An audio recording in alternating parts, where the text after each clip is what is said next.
Hello my dear friends, I welcome back you to my YouTube channel, that is Beginners Chemistry, where you can learn the chemistry in the easy manner.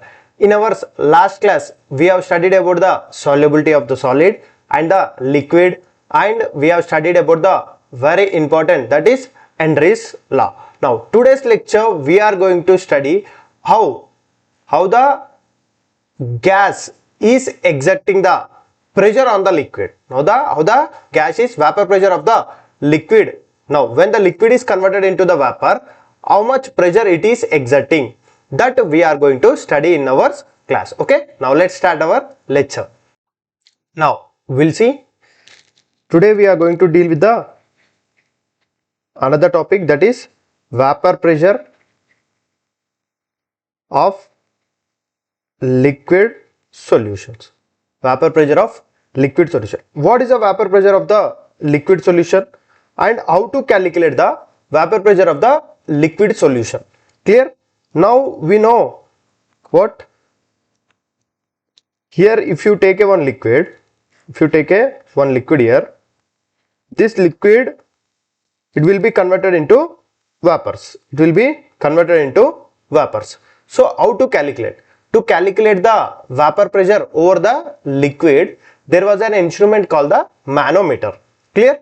Now you see here, when the pure liquid we have taken, this is pure liquid.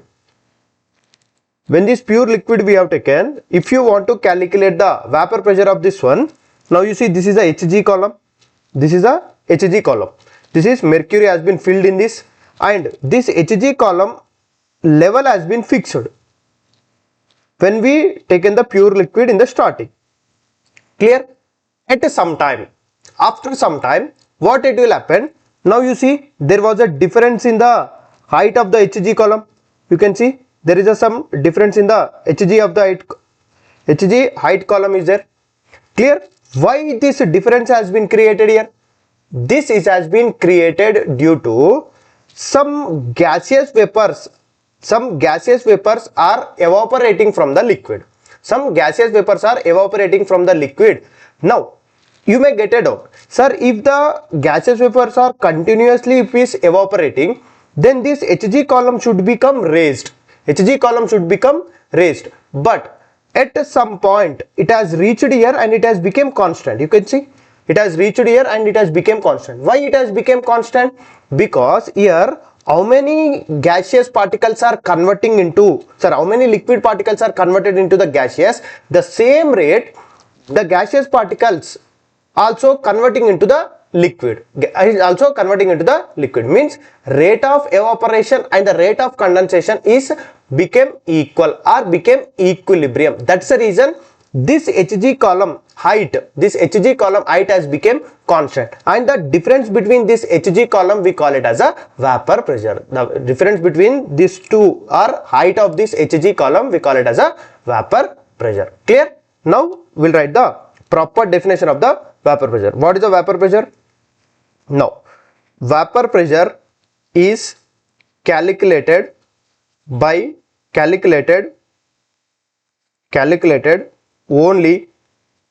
when equilibrium is established. How the equilibrium will be established? Just now I said you right. Now evaporation is equilibrium with the condensation. If both has become equilibrium, if suppose 5 particles as converting into gaseous, the same 5 particles are converting into liquid. 5 is converting into gaseous, 5 is converting into liquid. That's the reason Hg column height has been become constant, and that difference we call it as a vapor pressure. Clear? Now here you may get a doubt. Whenever I will give you one general example. Sir, I was taken a liquid.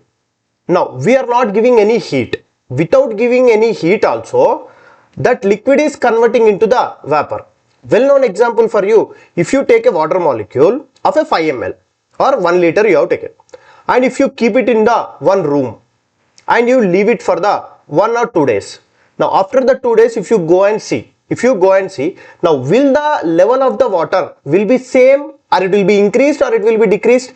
Obviously it will be decreased, because you have kept in one room. You have not supplied any heat. Even though the level of the water will be decreased,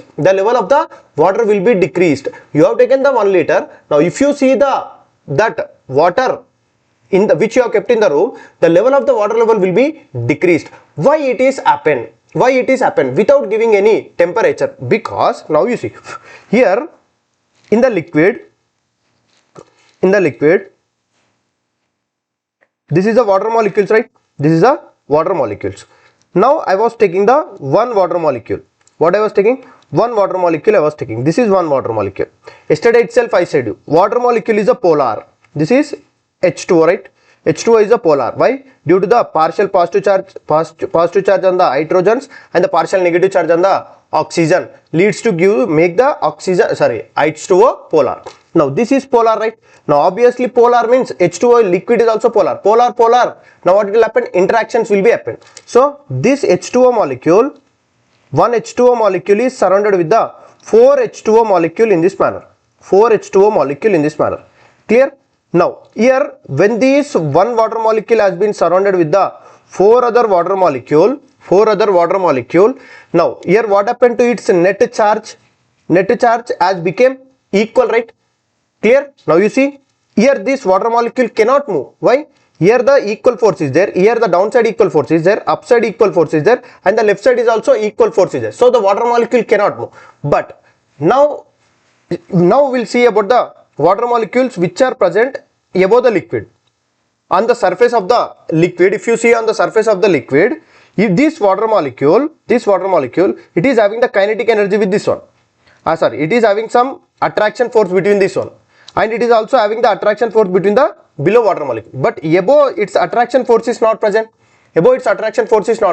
So here the water molecule which is present on the surface, it is this water molecule intermolecular attraction force is high, or it is unbalanced. You can see this is having the intermolecular attraction force between the beside water molecule, right? Due to that, movement of the attraction force is uneven. You see, this is pulling this water molecule, this is also pulling this water molecule, and this is also pulling this water molecule. Clear?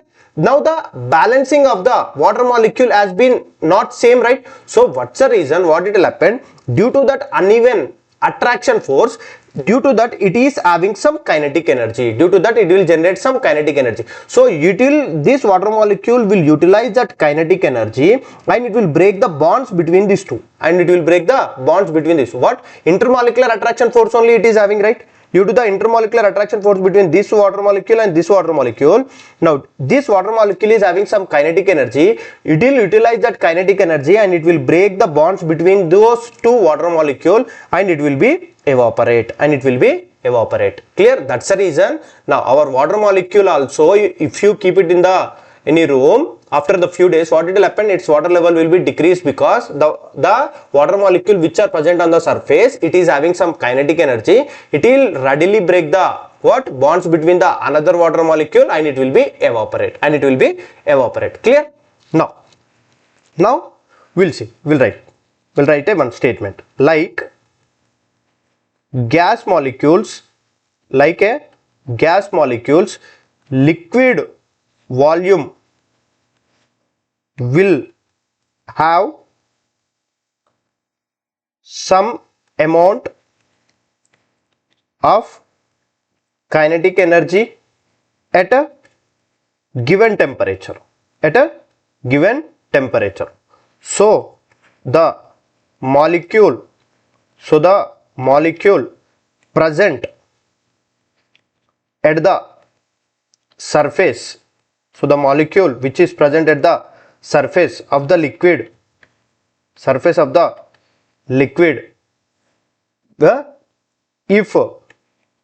they have sufficient kinetic energy, they will break the IM means intermolecular force force of other H2O molecules and escape into vapor. Same thing, the same which I was explained here, I was written in the statement form. Clear? Now here you can see, if you keep the, or if you give the heat to our liquid, what will happen? It will very fastly, it will be converted into evaporation, right? So can I say evaporation increases with increasing the temperature. Evaporation increases with the increasing temperature. Clear? Now here, why the evaporation increases with the increasing in the temperature? If you give the heat to the liquid, that by giving the heat, what it will happen? By giving that heat, now that liquid will be absorbed that water molecules and it will have some kinetic energy. By utilizing that kinetic energy, now the water molecule will be escape out from it, right? Clear? Now, so can I say evaporation increases with the increasing temperature? Done? In the closed container, if you take a closed container, in a closed container, at starting evaporation will be high. Here, that's the reason the Hg column will be increased. Already we have seen it, right? First, what it will happen? Evaporation in the closed container. This is a closed container. Now first the evaporation will be high. Due to that evaporation, now the Hg column has been increased. Now after certain point, now it has reached to the one point and it has become constant. Why? The rate of evaporation and the rate of condensation has become same. Means both has become equilibrium. That's the reason Hg column has become constant. So can I say at equilibrium rate of evaporation equal to rate of condensation. Clear? Rate of evaporation will be equal to rate of condensation. Clear? Now here, what is the definition? What is the actual definition of the which one? What is the actual definition of the vapor pressure? What is the meaning of the vapor pressure? Definition of the vapor pressure. At this condition, gas molecule exerting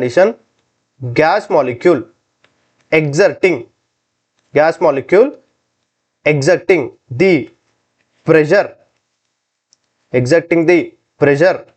on the liquid, this pressure we call it as vapor pressure. Clear? Now at that condition, now how much liquid has been converted into gas, right? That gas, how much pressure it is exerting, that pressure we call it as a vapor pressure. That vapor pressure, how to calculate? From the manometer, due to the pressure difference between the Hg column. Clear? Now here this point is very, very important. Evaporation is a surface phenomena. But vapor pressure is not the surface phenomena. Why the vapor pressure is not the surface phenomena? Because see, if you increase the surface area, rate of the evaporation will be high. Clear? Now depending upon the surface, the evaporation will be high.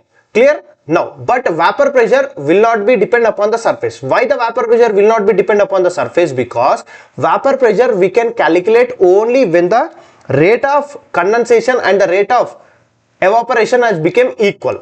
Clear? Done? So this point is very, very important. Vapor pressure is only calculated at equilibrium.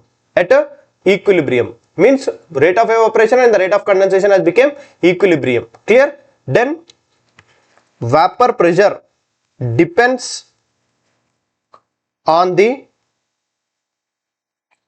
nature of liquid and temperature only.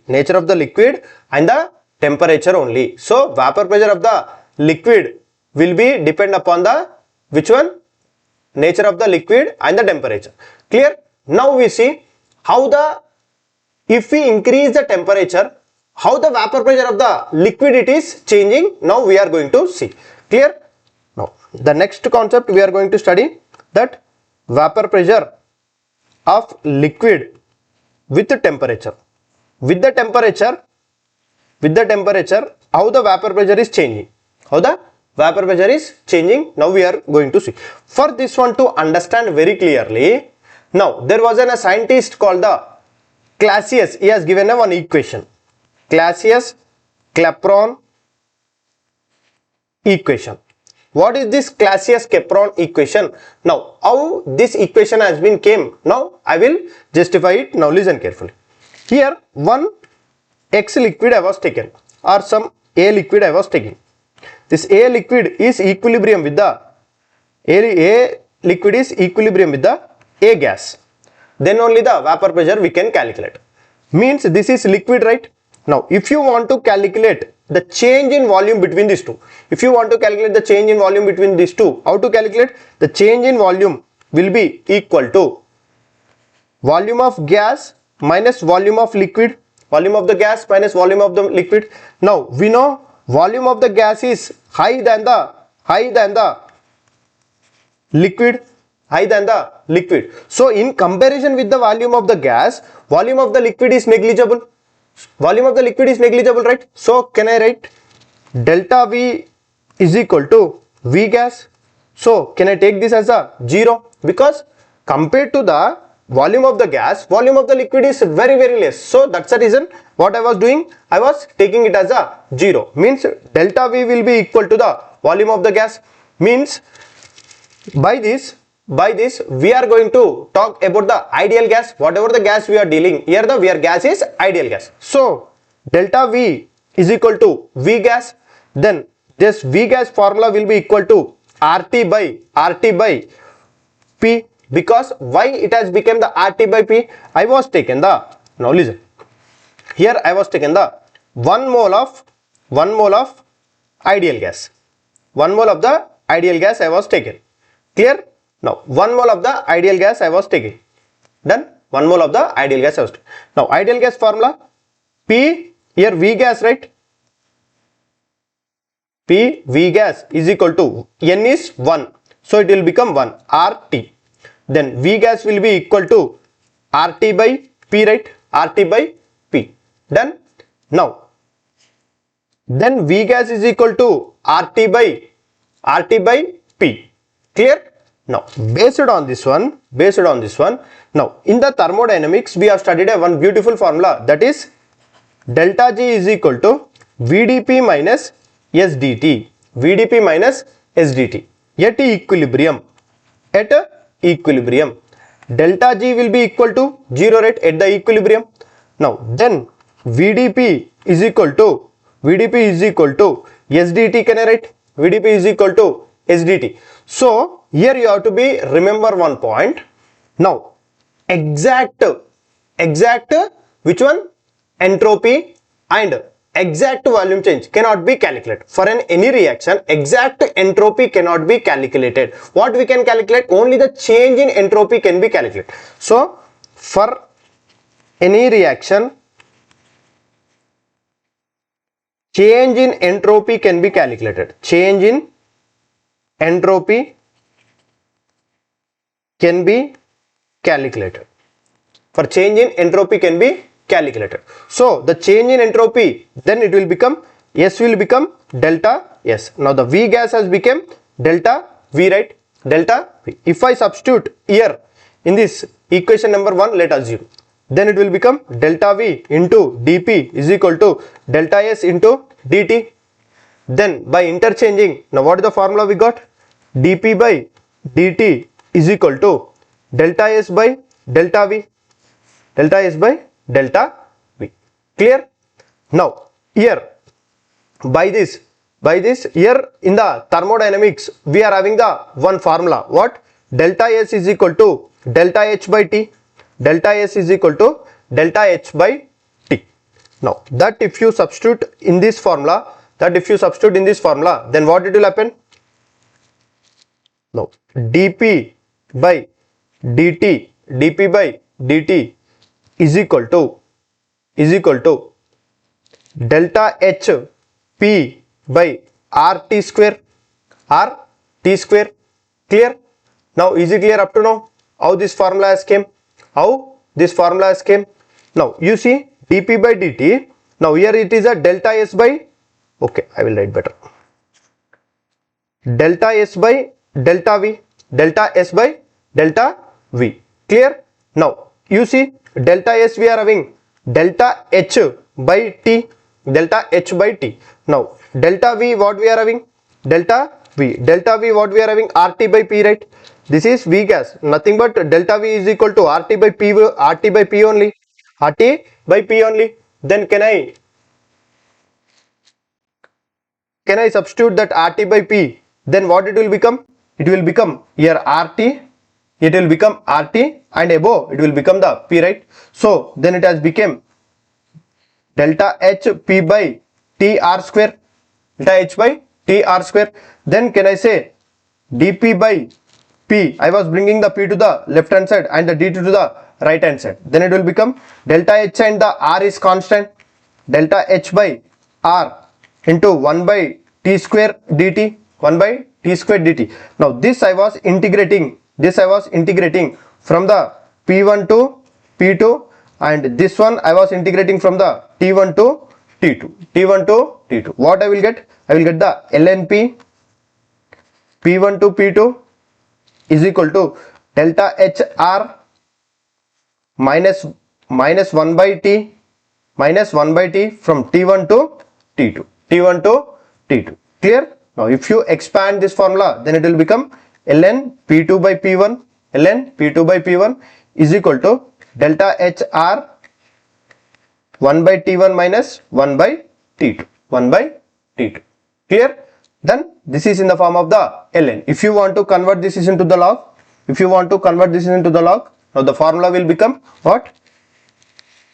Log P2 by P1 is equal to delta H 2.303 R 1 by T1 minus 1 by T2. Clear? Now this is a one beautiful formula we got. See, this is a pressure and this is a temperature.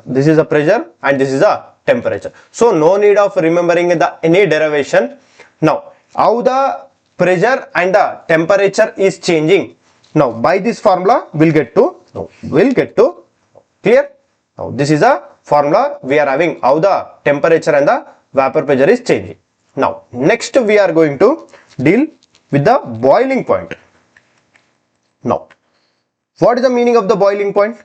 What is the definition and what is the meaning of the boiling point? Clear? The boiling point is, the definition of the boiling point is the temperature at which vapor pressure of liquid is equal to external pressure is called boiling point. Okay? Now what is it, sir? We did not understand. Now here general example I will say for what is the boiling point of the H2O? Boiling point of the H2O is 100 degrees we used to say. Then how we are saying that H2O is having the boiling point of 100 degree? Because now you see, if I was taking the one liquid, now here for this one liquid, external pressure, this is some external pressure, P external I was considering, some pressure it is applying on this container. Now this P external is equal to 1 atm. I am saying normally the P external will be the at the STP condition, normal condition, the P external will be the 1 atm. Okay? Now P external is 1 atm. Now this liquid, when it has converted into the gaseous, when this converted into the gaseous, now I was found that this liquid pressure at 25 degrees, let's suppose at 25 degrees, let assume. When the 25 degrees, when this liquid has been converted into the vapor, this liquid's pressure is, I found that 0.2 atm. I found that 0.2 atm. Then is it these the 25 degrees is the boiling temperature or boiling point of that liquid? Is it? No. Why? What I said here, the temperature at which vapor pressure of the liquid is equal to the external pressure, I said. Now vapor pressure of the liquid is 0.2 atm and the external pressure is 1 atm. It both has not become equal, then how we can say that temperature is a boiling temperature? No. Then what we have to do? Now you see. Now if I increase the temperature, what happens? More the number of gaseous particles will be comes into the vapor. More the number of liquid particle will be converted into the gaseous. So what happened? Pressure also, vapor pressure of the liquid is also increased. Then when it has reached to the 100 degree, when we have increased the temperature to the 100 degree, more the vapors has came here, right? More the vapors has came. When the more the vapors has came here, and if I was calculated that pressure, I was found that it is 1 atm. It is 1 atm. Then external pressure at the same time, our liquid pressure as became same, right? Now that temperature we call it as a boiling temperature, and that temperature we call it as a boiling temperature. Clear? That's the reason H2O is having the 100 degrees boiling temperature. Why? Because external pressure and the internal pressure of the liquid has become same. Clear? Now you see, means by this point I can say, what I can say, by increasing temperature, vapor pressure of liquid is also increasing. Vapor pressure of the liquid is also increasing. To make vapor pressure of the liquid equal to, vapor pressure of the liquid will be equal to P external. Vapor pressure of the liquid is equal to P external. Now here one point you have to remember. What is the one point you have to remember? In the questions, this is whatever the point I was saying, this point to be remembered for your question solving purpose. Okay. Now in the questions, if they have given standard boiling point, if they have given standard boiling point means the P external you have to take it as a 1 bar.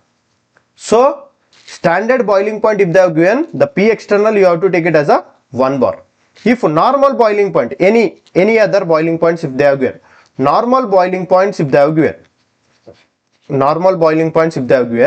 then 1 atm will be the vapor pressure of that liquid, or external pressure will be the 1 atm. External pressure will be the P external will be the 1 atm. That you have to consider. Clear?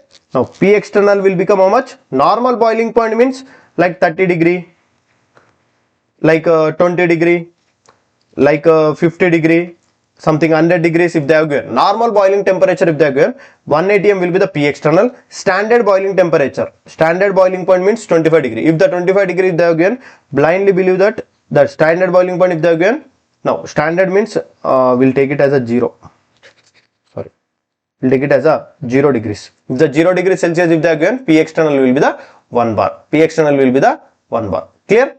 Now by increasing the temperature, vapor pressure of the liquid is increasing. By increasing the temperature, vapor pressure of the liquid is increasing. Now what I will do, if I decrease the vapor pressure, if I decrease the external pressure, what happened? Vapor pressure of the liquid decrease. If I increase the external pressure, vapor pressure of the liquid increase. So what I will do, now this point is very important. Now listen carefully. Based on this only, the next whatever we are going to start, the colligative property will be depend. Now you see. Now what I was doing, P external is equal to 1 atm I was taken. P external is equal to 1 atm I was taken.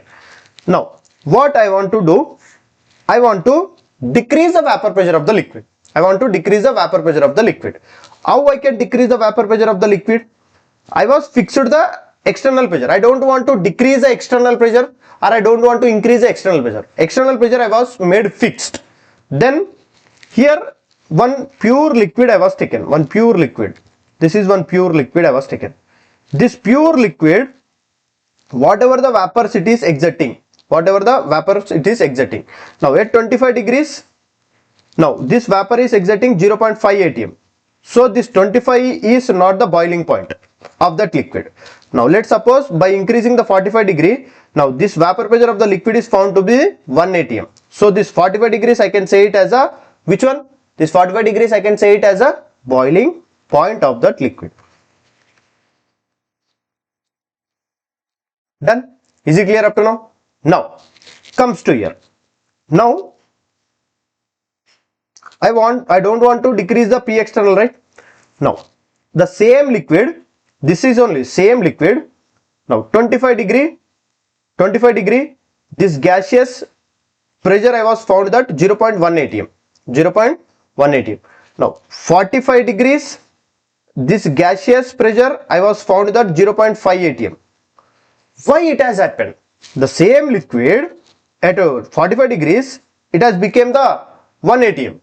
But the same liquid, now why its vapor pressure has been decreased? Why its vapor pressure has been decreased? Because by the addition of non-volatile solute, by the addition of non-volatile solute in the liquid. What is the meaning of the non-volatile solute? What is the meaning of the non-volatile solute? Which does not convert into the liquid. It will not convert into the liquid. Now you see, here on this surface, pure H2O molecule, if you take the water molecule, here on this surface also pure H2O molecule it is there. Now here what I was added, one non-volatile solute it is added. This non-volatile solute has been occupied on this surface. On this surface it has been occupied. When this has been occupied on this surface, now you see, now on this surface the water molecule or this pure solvent, this pure liquid molecules are less, right? Here the pure liquid molecules are high. That's the reason at the less temperature more the vapor has been came. Now you see, now on this surface this pure liquid molecules are very less, right?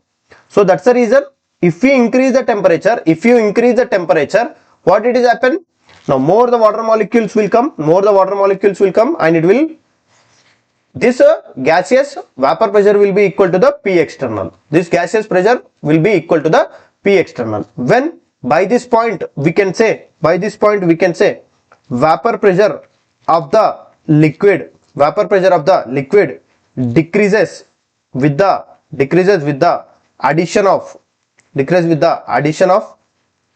non-volatile solute. By the addition of non-volatile solute, if you add the non-volatile solute, what happened? Vapor pressure of the liquid has been decreased, right? Vapor pressure of the liquid has been decreased. Clear? Now, so that this point is very, very important. This point is very, very important. Now we'll see the calculation of the vapor pressure of the solution. See, this liquid is converting into the vapors, right? This liquid is converting into the vapor. How much vapor it is exerting? That I want to calculate. What I want to do?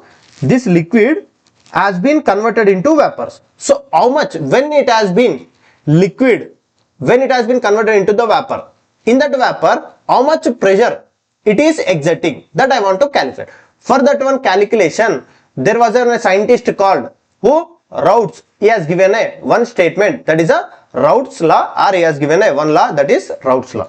See here? Now what we are going to do? Here we are going to deal with the which one? 1 minute. Now we are calculating the, now heading calculation of vapor pressure,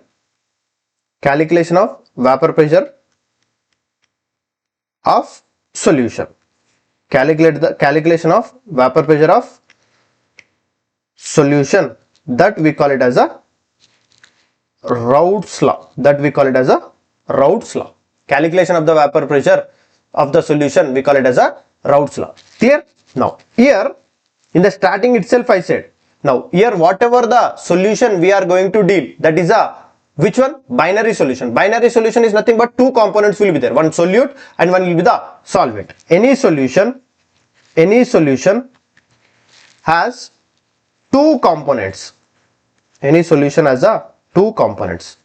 What are the two components? One will be the solute, one will be the solvent. One will be the solvent. Clear? Now here the solvent will be always volatile. Normally in our solutions, what is the solvent? Universal solvent we will take, that is H2O. That is a H2O. H2O is always volatile. Now solute. What is the solute here? Now the solute is two solutes we are having.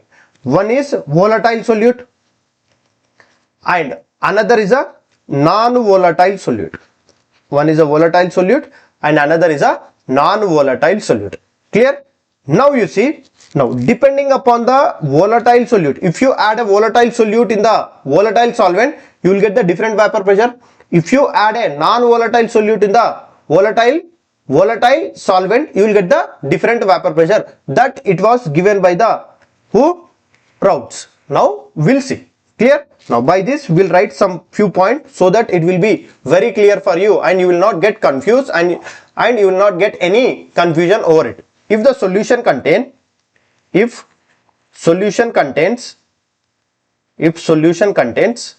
pure volatile solute, if solution contain pure volatile solute and pure volatile solvent,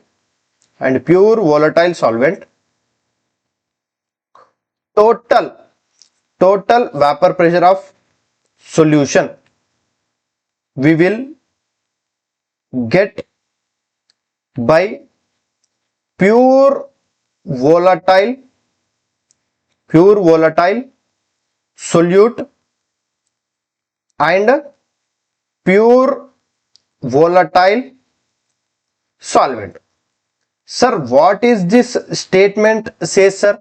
Now listen. Here I was taken the one liquid, one pure volatile solvent I was taken. This pure volatile solvent I was added the one pure volatile solute. So this will also will be converted. Volatile means converting into the gaseous. This will also will be converted into gaseous. This liquid also will be converted into gaseous. Now you see here the gaseous we can see 2. Here the gaseous we can see 2. Done. Now this gaseous is of the solute one. Now this gaseous is of the solvent one. So if I want to calculate the total pressure, in this container, so PT I will get by this solute pressure plus solvent pressure. Clear? Both I was getting, right? Now that what it was saying. Now next point. If the solution contain non-volatile solute and pure volatile solvent, now the total vapor pressure of solution will be only of pure solvent and will not contributed by non-volatile solute, and it will not contributed by the non-volatile solute, and it was not contributed by the non-volatile solute. Now you see, I was taken the one liquid here. When I was taken the liquid here, now this is pure volatile. H2O is a pure volatile, means it will easily convert into gaseous. Now you can see here I was added the one non-volatile solute. This green one is a non-volatile solute which will not convert into the gaseous. So whatever the gaseous or whatever the vapors we will get, that is of the only pure solvent one, right? Pure solvent one. Clear? The statement is clear up to now. Now this was the point. Clear? Now based on this one, now the Raoult's law. What is the Raoult's law? The statement he has given. One statement the Raoult's has given. Now what is the Raoult's law? I will say. What is the Raoult's law? Raoult's law states that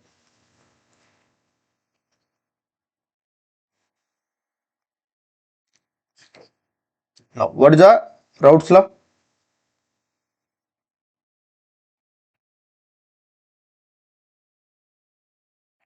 Now the statement of the Raoult's law he has given at a given temperature, vapor pressure of solution is directly proportional to mole fraction of that component in the solution. This is a very important point you have to remember. See, if these points are clear for you, now whenever I was explaining the pressure composition curve, vapor composition curve, or temperature composition curve, or azeotropic mixtures, clear? Now there you will not get any confusion. So now listen carefully. At a given temperature, vapor pressure of the solution is directly proportional to the mole fraction of that components in the solution. Means what he has said, in the solution,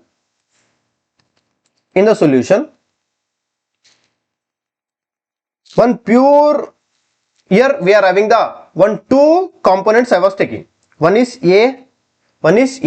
This A is pure volatile solvent. For this one, I was added one non-volatile solute. Clear? This is non-volatile solute.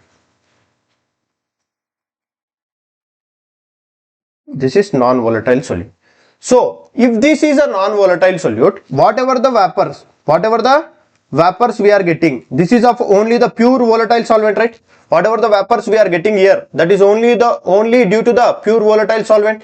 Now you see, so can I say vapor pressure of this solution is directly proportional to this vapor pressure of this solution. In this solution, A is the pure volatile solvent. Vapor pressure of this solution is directly proportional to the mole fraction of this A in that solution. So can I write mole fraction of the A in that solution? Clear? Now by removing this proportionality constant, another one we got, that is a P naught A. That is P naught A into chi A. What is this P naught A? It says vapor pressure of pure solvent. Pure solvent. Clear? Now this is a Raoult's law. What he has said, vapor pressure of the solution will be equal to vapor pressure of its pure solvent and its mole fraction. If I draw a graph between this one, if I want to draw a graph, clear?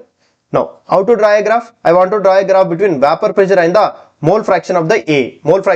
How I will get? Straight line passing through the origin, right? Clear? This is Y, this is M, and this is X, straight line passing through the origin we will get. Clear? Now this is a Raoult's law. Now Raoult's law for the solution containing volatile components. If the solution containing volatile, this is non-volatile containing. If it is non-volatile containing, now the graph you will get. If the solution containing volatile, both the volatile, then what it will become? Now you see. Now Raoult's law for the solution containing volatile components. If it is containing the volatile components, then how? Now let's consider in the solution both the components are which one? volatile, and they will obey the Raoult's law. I will obey the Raoult's law. Clear? Now in the solution, I am having the one component A and component B. Component A and the component B. Both are volatile. Both are volatile. And those mole fractions are chi A and chi B. Chi A and the chi B. So can I say in this solution, if the two components are volatile, then whatever the vapor pressure we will get, this B is white, let us see. Now whatever the vapor pressure we will get, the total vapor pressure is of the A1 and the B1, right? So can I say vapor pressure of the A is directly proportional to chi A. Then vapor pressure of the B is directly proportional to the chi B. It will be directly proportional to the chi B based on the experimental facts. Now Raoult has proposed one good relation for the two immiscible liquids. Now what is the relation he has given for the two immiscible liquids? Now he has given one beautiful formula that for this one, if you remove the proportionality constant, PA will be equal to P naught A chi A and PB will be equal to P naught B chi B. P naught A IA and it is a P naught B chi B. Clear? Where the P naught A and the P naught B are the vapor pressure of the pure components, pure A, and the vapor pressure of the pure B. This relationship between the vapor pressure of the component and its mole fraction is another form of the Raoult's law. This law is applicable only where two liquids form the homogeneous liquid only. This is very important. You have to remember. Clear? This law is applicable only. This law is applicable only where two volatile liquids are homogeneous. Homogeneous means same. Clear? Are homogeneous. Clear? Now you see here. Now another term also we are going to study. Now already in the first year states of matter already we have studied. Again we are going to study. Again I will recap it for you. Now listen. Here Raoult's law what is saying? If you take the liquid, in this liquid I was taken the A and I was taken the B. When it has converted into the vapors, then when it has converted into the vapors, this mole fraction for this one is a chi A. Mole fraction of this A component is chi A, and the mole fraction of this component B is chi B. Then what the Raoult's law it has said, now mole vapor pressure of the solution is directly proportional to the mole fraction of that component that present in the solution. Means Raoult's law will be applicable only for the mole fraction of the component which is present in the solution. Then if this A liquid has been converted into this gas, when it has been converted into gas, what is the mole fraction of it? From the Raoult's law we cannot calculate. Raoult's law mole fraction can be calculated when that is present in the liquid, but that A has been converted into gas, that we cannot, by the Raoult's law we cannot find. From where we can find? From the Dalton's law we can find. So this, when the component A, when it has converted into the gaseous, that gaseous phase mole fraction we cannot calculate from the Raoult's law. From where we can calculate? From the Dalton's law we can calculate. So can I say this one, according to Dalton's law, of partial pressure,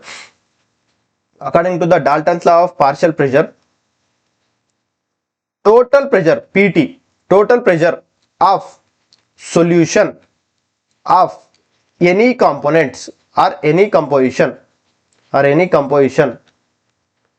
is given as PT is equal to PA plus PB. So whatever the vapor pressure it is getting here, that is due to the vapor pressure of A and the vapor pressure of the B, right? So P total, can I write it as a PA plus PB. Done. Vapor pressure of the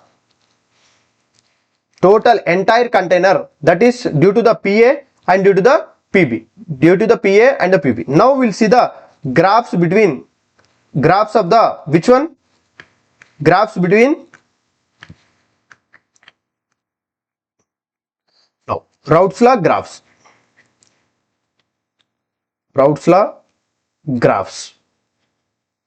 between vapor pressure versus mole fraction. Done. Now what I was considering here, and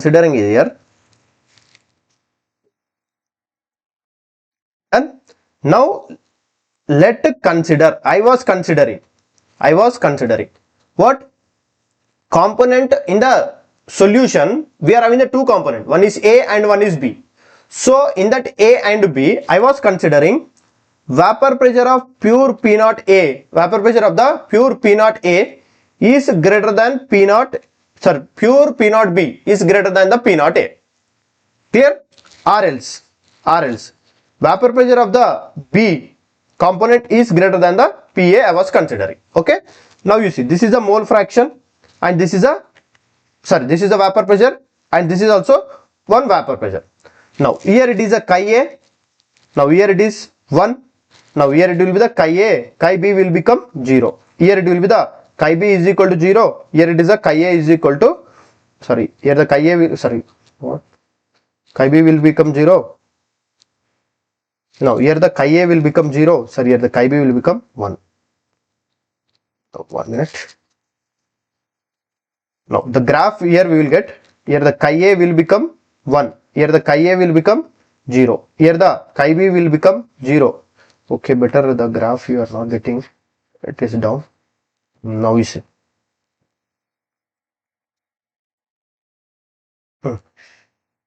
Okay. Now here this is a chi A will become 1. Here the chi A will become 0. Here the chi B will become 0. Here the chi B will become 1. Done.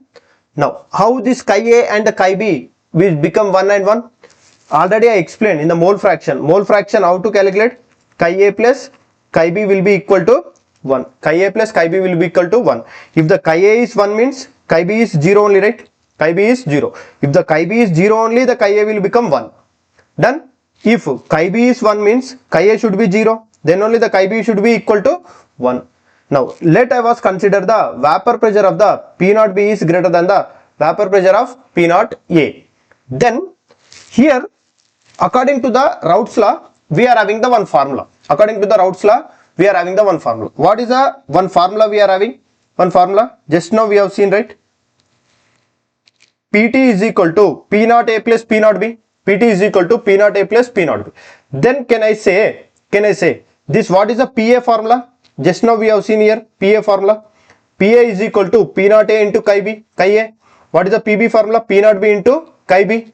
Then can I write here PT is equal to PT is nothing but vapor pressure of solution.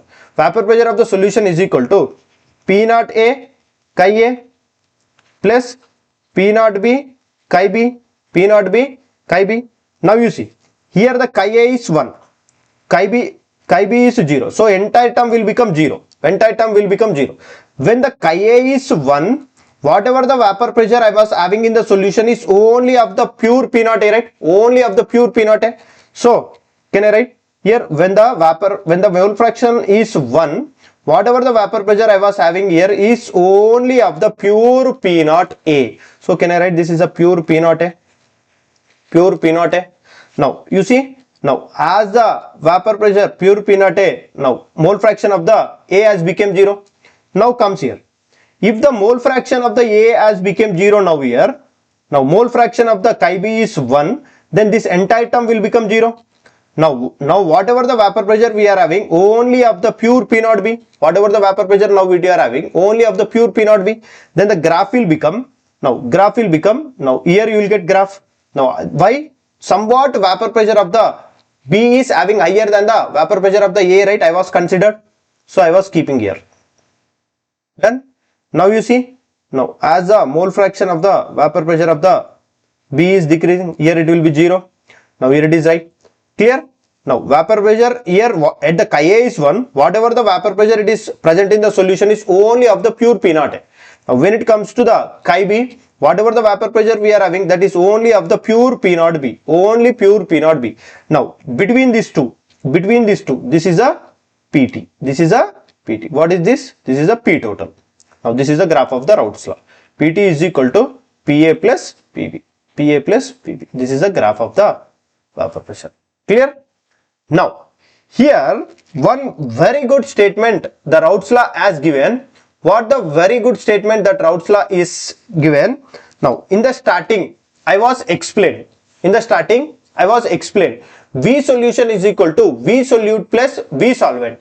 That it will be applicable only for the ideal solution. Means the solutions which obey the Raoult's law, for that solutions only, that V solution is equal to V solute plus V solvent will be applicable. V solute plus V solvent will be applicable. Now you see, this solution which obeys the solution which obeys Raoult's law, those solution behave as ideal solutions. The solutions which obey the Raoult's law, those solutions will behave as a Raoult's law. Clear? Now if A and B are the component in the solution, the mole fraction of the A and the mole fraction of the B will be calculated by the Raoult's law. Clear? Now if the component A and B, the mole fractions, if it is present in the gaseous phase, those gaseous phase mole fraction will be calculated on the basis of which one? Dalton's law. Already I explained it. Clear? Now you see, this is liquid.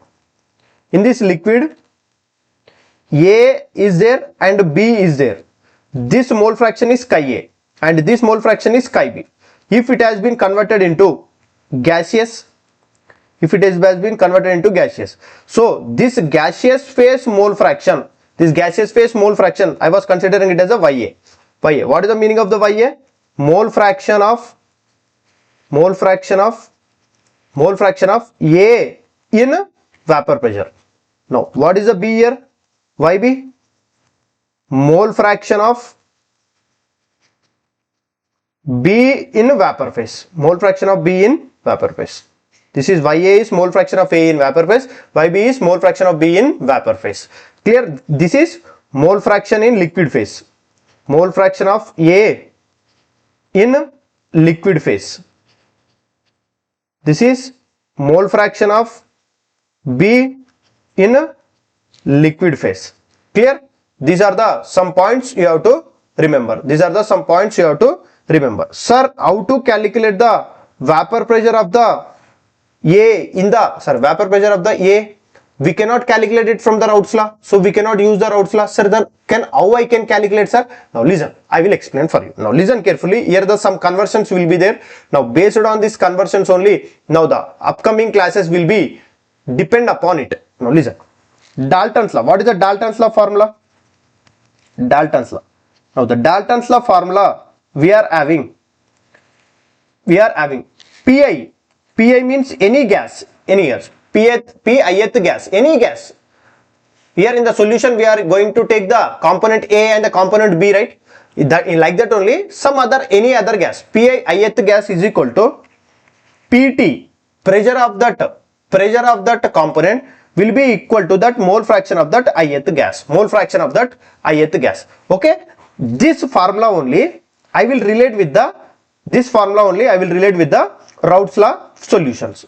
This is one solution. In this solution I was having the component A and the component B. For this one, to calculate the mole fraction of this A by using the Raoult's law, what is Pa is equal to P naught A chi A. From here I can calculate this mole fraction. Now PB, if I want to calculate, PB is equal to P naught B chi B. P naught B chi B. Clear? Then PT will be equal to PA plus PB. Done? Now this A when it has converted into gaseous. This A when it has been converted into gaseous. This A when it has been converted, A and B has been converted into gaseous. This mole fraction is Ya. This mole fraction is Yb. I cannot calculate or I cannot use the Raoult's law, right? I cannot use the Raoult's law. Now when I cannot use the Raoult's law, then how can I calculate? I can calculate from the Dalton's law. How I can calculate from the Dalton's law? Now you see. Here ith gas is A. So Pa is equal to Pt and the mole fraction. Instead of giving x for our mathematical calculation purpose or for our convenient purpose, to not to get any difference, to not to get any confusion between these two, I was taken it as a y. Okay, this is mole fraction only, don't get confused. Okay, if I use the x here also, you will get somewhat confused. Okay, then it will become Ya. Then from here the mole fraction I can calculate it. Ya is equal to Pa by Pt. Pa by Pt. Done. Now what is the Pt here? Pt is equal to Pa plus Pb. Pa plus Pb. That if you calculate, you will get the mole fraction of Ya. Then mole fraction of Yb. Mole fraction of Yb will be Pb plus Pt. Pb plus Pt. Ya will be the Pa plus Pa by Pt. Yb will be Pb by Pt. Yb will be the Pb by Pt. Clear? In this manner we can calculate. If suppose in the data only Ya they have given. Now if you want to convert the data they have given on the basis of only A, then they are asking on the basis of B. So how to calculate? Now you see, Ya is equal to Pa by Pa plus Pb, right? This is having Pt is equal to Pa plus Pb. Then we are having chi A plus chi B is equal to 1. Then chi A will be equal to 1 minus chi B, can I write? 1 minus chi B, can I write? In the same way, Ya plus Yb is equal to 1. Ya is equal to 1 minus Yb. So if I want to expand this formula, how I can write? Ya is equal to P naught A chi A by this one P naught A chi A plus P naught B chi B. Done. Now here can I write Ya is equal to P naught A. Instead of taking the P naught A, I will take the P. Okay, I was expanded, right? P naught A chi A by P naught A chi A is equal to, then can I convert this is in the form of A. Now here what it is having, chi B will be, here I was converted chi A is equal to 1 minus chi B, right? If I take this as a chi B, then it will become the 1 minus chi A, right? Chi B, if I take it to the left hand side, this only we will get. Then can I write it here? P naught A chi A plus P naught B 1 minus chi A. Then this formula will be, how to write this formula? Ya is equal to P naught A chi A by P naught B plus P naught A minus P naught B into chi A. This is a very one important formula we are having. Okay, this formula I will write it here. Ya is equal to P naught A chi A by P naught B plus P naught A minus P naught B into chi A. Okay, is it clear? I hope it is clear for you. Now after that one, we are having a very one important lecture that we are going to, up to now we have studied.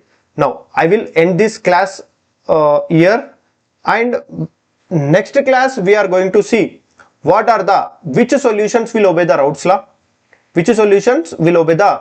law, and its formulas, and which solution, why only it is obeying. Now what happened to the delta H and what happened to the delta E, that we are going to see in the next class. Okay, see you in the next class. Bye.